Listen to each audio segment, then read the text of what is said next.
Hello, everybody, and welcome to another fantastic episode of Truth Wanted. I am your host, graciously yours, Objectively Dan. Glad to be hosting tonight. Was afraid I was not going to be able to host tonight, but here I am. This is Truth Wanted. This is the live call-in show where we talk to people about what they believe and why every Friday at 7 p.m. Central Time. And every week I have a special guest. Of course, this week's special guest is Outcast X of the Utah Outcasts, Outcast X, or X as we're just going to call you. What's going on? Not a whole lot. I'm glad you're surviving on Ice Planet Hoth down there in Texas right now. Yes. well, funny you mentioned that. Let's go into that. Is your tauntaun still okay? I mean, did you have to slice it open? You thought they smelled bad on the inside? I mean, the outside, you know. Yeah, it's been quite a tale. So I thought we should probably talk about that. Maybe it is February 19th, 2021. For future historians of the show, this is the week where Texas decided it just didn't want to have power this week at all. And so early Monday morning, and I get up pretty early for work, I already did not have any power. Of course, we were already told not to go into work because we knew that there was a winter storm coming. Again, we knew about this.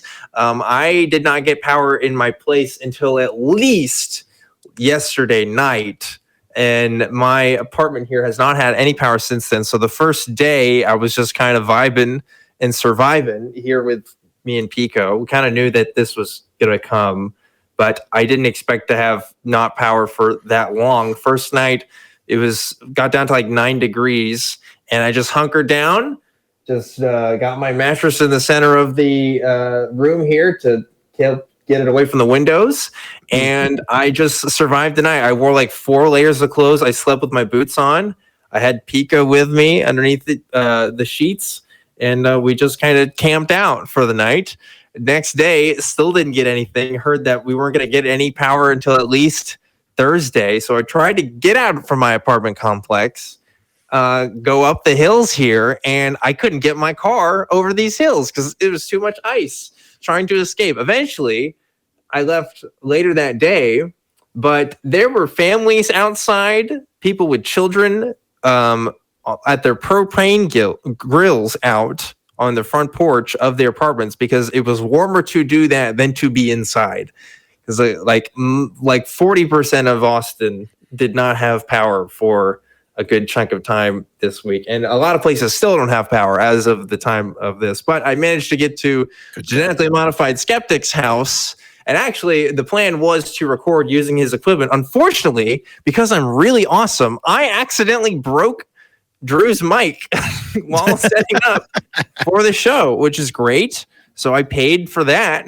But also, the roads were a lot better today. So I came back to my place to record for today. So yes, that has been the story for me this week, and the awesome thing that is the state of Texas power grid. So that's been my life. It's been really cool. Not only that, but your elected officials are just you guys are living. What's wrong with our elected officials, X? You don't think they're doing a great job? You don't think this is really cool? Utah's pretty bad with elected officials. We've got our own bullshit that we're going through right now. But you guys in Texas have a special breed of it, right? Especially right now with the one mayor that blamed the citizenry for being. Oh yeah, I did see that. Well, so here's the thing. The thing that I've been seeing a lot this week has been, this is all a result of like the Green New Deal, and it's because all of our this is the problem of wind turbines, because they all get frozen up and we can't use them for power, which is all just BS. It's not true. It's not the reason why all this stuff has been happening. Yeah, there's been frozen wind turbines and stuff, but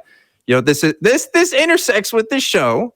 Because this is Truth Wanted, we want to know what the truth is. And the truth is the Texas power grid system is separate from the rest of the United States for a couple different reasons. People have different opinions as to why. But a lot of the state relies on natural gas, which we don't actually use as much as people think here in the state of Texas, or at least we don't produce as much. A lot of it comes from other places, but it's been kind of ridiculous. It's been making me mad because I'm a single guy here with my cat. I'll survive. I'm an Eagle Scout.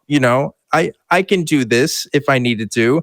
But seeing children out here, out outside, again, in front of these grills, because this is the warmest thing they can go to, that's a bit frustrating. And it's no secret that a lot of the places in Texas, specifically in Austin, the places that have had power have been on grids with like hospitals and stuff like that. And where I'm at is what's commonly considered to be a low income neighborhood. And we didn't get power for like most of the week. And so people have been kind of complaining about the differences and disparities there as well. So yeah, it's just been really fucked up week this week. And I'm not very happy about it.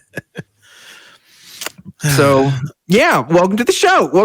X. Yeah, and cool. I'm a transplant from being a military kid living out here in Utah. I moved here when I was 14, and we've had nights where it got down to like 0 degrees, -12 and stuff like that with wind chill. And we're at altitude. We're at like almost 4,000 feet where I live. And so it's never gotten to the point where we've lost power during the winter. And even if we did, we still have natural gas supplied to all the houses and everything. So a lot of our power ran through the ground, and so is the natural gas. So we don't have to worry. But I understand, because I lived in the South for a good chunk of my life, that the infrastructure just isn't there for like harsh winter conditions. I remember living in Louisiana and getting a little tiny sheet of ice just from like snow or snain that froze onto the road, and it shut everything down, Yeah. And then you start getting water mains that are busting, and just Texas was just not prepared for this, and this is just going to get worse because, hey, climate change, that's a thing. And boy, let's hope that it changes some people's minds about what climate change is. Oh, it's not, though. It's not. That's no. I thought we were supposed to be in global warming right now. Yeah, no, it's not. It's just going to keep being like this, and it's going to be great. It's going to be really cool. And this is our lives now. But anyway, that's Texas. That's a little Texas update for you guys.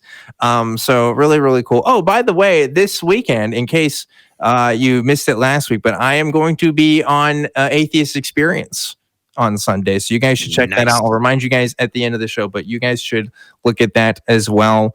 All things go, as long as the power doesn't go out again, we should be fine. But anyway, let's talk a little bit about what you got going on with the Utah Outcasts. X, what is the Utah Outcasts? What do you guys do? Well, Utah Outcasts is a project that started off with me and my buddy, Kyle Steenblick, and we worked with each other for a while. We did multiple other shows with each other, different podcasts, mainly geek-related trivia kind of stuff, and we just had a good time doing that. But then we realized once that came to an end, we had an itch to do a podcast again.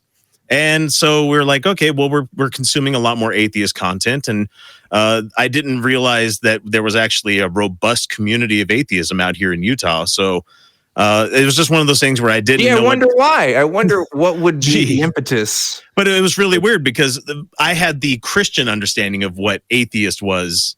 Living here for the longest time, someone that hates God, it's just one of those things, or it was a bad pejorative term, not realizing it just meant people that didn't have a belief in a God or gods, And so when I come to find out there was a Facebook group with like 3,000 members of people that lived here in the state that are all atheists and call themselves that, I'm like, holy crap, I found my people. So we started putting together some atheist content, and we dragged Felicia into the show with us. She just volunteered, and she's been with us ever since. We've been at it since 2015. So we're about to start our 7th year of doing the show. So it's been a really good time. Been at it for a really long time. Most people, we're terrible at promotion. So that's probably why most people have never watched the show. We have a variety of different beliefs that we have out there. Kyle and I are both members of the Satanic Temple. So we follow that line of reasoning and morality. I guess it's not really morality. It's just the 7 tenets really speak to us. Felicia is a pagan, and she's also an anarchist. So we get into some really, really interesting conversations on there with the panel. And we're very sex positive, very adult language oriented politics and religion show. It's a good time. And if you want to catch me just doing my solo stuff, I mainly am fighting against what is it? It's Christian hegemony that we have in this country, the Christian nationalism that we've got going on. So I tend to do a lot of crap talking on evangelicals from videos that I find on the internet, so I'm having fun doing that. I'm reading the Book of Mormon. I'm reading a Ken Ham book on my own channel. It's a good time, and if I don't have like 18 projects going on, I don't know what to do with my life, including the family and the real job. It's like I need to keep myself busy, otherwise depression hits.